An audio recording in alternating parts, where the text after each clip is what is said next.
साथियों, पिछले कई दिनों से लगातार हम लोग भारतीय जनता पार्टी की सरकार की चीन नीति पर हमला बोल रहे हैं। उसका कारण बड़ा स्पष्ट है। प्रधानमंत्री बार बार चीन के राष्ट्रपति के सामने नतमस्तक होते हुए दिखते हैं। यहां तक कि गलवान घाटी में जो हमारे 20 बहादुर सैनिकों की शहादत थी, प्रधानमंत्री ने चीन को क्लीन चिट देकर उस शहादत को भी नकार दिया, उनकी शहादत का भी अपमान किया। हमारे सेना के हाथ बंधे हुए हैं, प्रधानमंत्री ने खुद बांधे हैं। मैं आपको कारण बताता हूं। प्रधानमंत्री की चीन परस्ती आज से नहीं शुरू हुई। यह चीन परस्ती तब से शुरू हुई जब वो गुजरात के मुख्यमंत्री थे। अमेरिका उनको वीजा नहीं दे रहा था। चीन ये बार बार चले जाते थे क्योंकि वहां वीजा उनको आसानी से मिल जाता था। लगातार चीन जाते थे। वहां क्या उनके संबंध बने चीन से हमें नहीं मालूम। चीन के बड़े बड़े अधिकारियों को, मंत्रियों को गुजरात बुलाते थे। धौलेरा जो इंडस्ट्रियल सिटी बन रही है, 43,000 करोड़ के करारनामे चीनी कंपनियों के साथ किए। अपना लघु उद्योग, अपना मध्यम उद्योग बर्बाद कर दिया, लेकिन चीन की कंपनियों को पलक पावड़े बिछा बिछा कर जमीनें दी गई। ये गुजरात में किया, ये मुख्यमंत्री ने किया। मुख्यमंत्री का नाम नरेंद्र मोदी था। यहां तक कि नरेंद्र मोदी जी की चीन परस्ती का यह आलम है कि गुजरात के स्कूलों में मैंडरिन कंपलसरी करने की भी एक योजना ले आए थे। वो नहीं हो पाई, कांग्रेस ने उसका विरोध भी किया।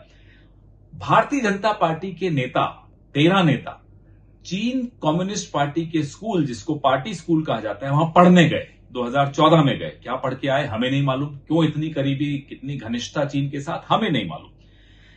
मैं आपको एक और बात बताना चाहता हूं। ये बार बार कांग्रेस के विषय में बात करते हैं। चीन को सबसे करारा जवाब राजीव गांधी की सरकार ने ऑपरेशन फैल्कन में 1986 में दिया, जब इसी तवांग सेक्टर में चीन ने कुछ शैतानी करने की कोशिश की। उस वक्त जनरल सुंदर जी थे।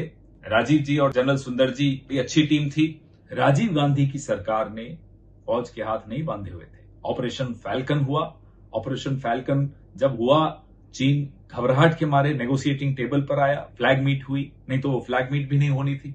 फ्लैग मीट के बाद चीन पीछे हटा। पीछे हटने के बाद राजीव गांधी ने उस मौके का पूरा फायदा उठाकर अरुणाचल प्रदेश को एक राज्य घोषित किया। यह होता है राजनीतिक इच्छा शक्ति। आज की तरह नहीं, मुंह खोला तो क्लीन चिट दिया, अन्यथा मुंह ही बंद रखा चीन पर।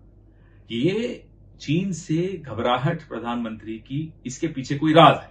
वो राज क्या है, ये पूरा देश जानना चाहता है। आप चीन के आगे नतमस्तक क्यों हो जाते हो? आप चीन के आगे घबरा क्यों जाते हो? आप क्यों चीनी कंपनियां, वो भी ब्लैकलिस्टेड चीनी कंपनियों को ठेके दे देते हो? आपका क्या रिश्ता है चीन से? ये हम बार बार पूछते हैं। इसलिए पूछते हैं क्योंकि कुछ तो है जो आप छिपा रहे हो, कुछ तो है जो चीन को पता है और हमें नहीं पता। इनका एक बहाना है कि हम बॉर्डर पे इंफ्रास्ट्रक्चर मजबूत कर रहे हैं, इसलिए चीन परेशान हो रहा है। माफ कीजिएगा, बॉर्डर पे इंफ्रास्ट्रक्चर मजबूत करने का पहला कदम 7th प्लान में 1986 में राजीव गांधी की सरकार ने उठाया था, जब BADP लॉन्च किया गया था। तब से अब तक लगातार हर सरकार ने बॉर्डर इंफ्रास्ट्रक्चर को मजबूती दी है।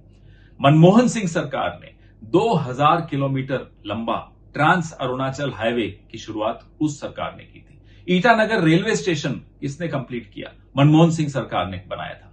6 एडवांस लैंडिंग किसने बनाए? मनमोहन सिंह सरकार ने बनाए। अरुणाचल प्रदेश में इतने लैंडिंग फैसिलिटीज जो दी हैं, वो मनमोहन सिंह सरकार ने दी है। तो ये कह देना कि मोदी सरकार ने जो सबसे बड़ा धोखा किया भारत की सेना के साथ, वो है माउंटेन स्ट्राइक कोर को रोक देना।